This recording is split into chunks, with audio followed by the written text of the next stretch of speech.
ta pinaramid na ti Diyos. Amen. And Napintas ka. kay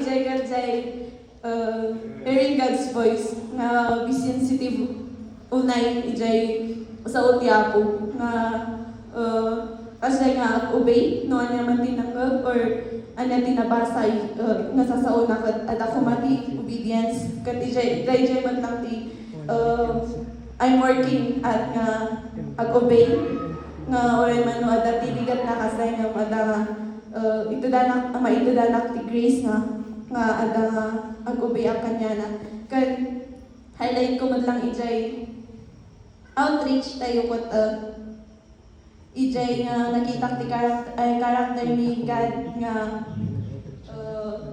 he is a Jehovah Jireh nga magi-provide iti amin nga kasapulan ta agbay sumami dyan na danagan nga hangko pa lang nakompleto jay outreach fee nga 1 week before they ko awan pa lang na half or han pa lang na awan ti among mapagalaang awan ta student niya ka na work kat ada nga talaga nga natignay ni Apo nga agited kat ada nga nakumplito dahil kat nakita nga no inayaban na ka kanya po kat ada nga i-provide na amin sustain na amin dahil kat pati man lang ijay being grateful gratitude nga nakita ko ijay nga jay baga ni pastor nga about ijay cabbage nga naitudan dati maysa nga madangan na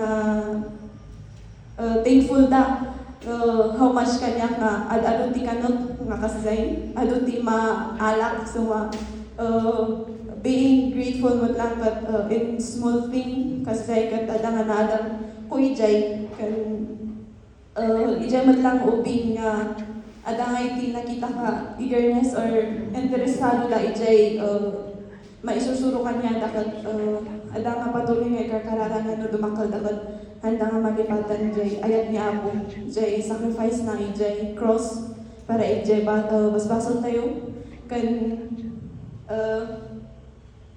sa aklat and English this DTC has been a journey of growth surrender and transformation.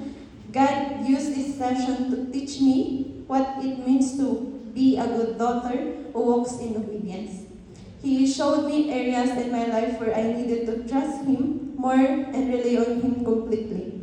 Through every lesson, challenges, and experience, God continued to shape my heart, strengthen my faith, and draw me closer to Him. Looking back, BTC was more than just a training program. It was a session where God taught me to trust Him, obey Him, and know Him more deeply. DTC taught me that being a daughter of God is not just about knowing Him, but trusting Him, obeying Him, and walking with Him every day. Ang madamot lang ti nga I'm working, madlang ijay quiet time kan personal time ko kini God kan maging habit ko kuma nga haan lang nga no napanunod ko lang kat aramidok nung ada ko mga haan nga kumplito ti aldaw ko no awan jay quiet time ko kini God kat to God be the glory. Yun lang tinipag. Amen. Woo!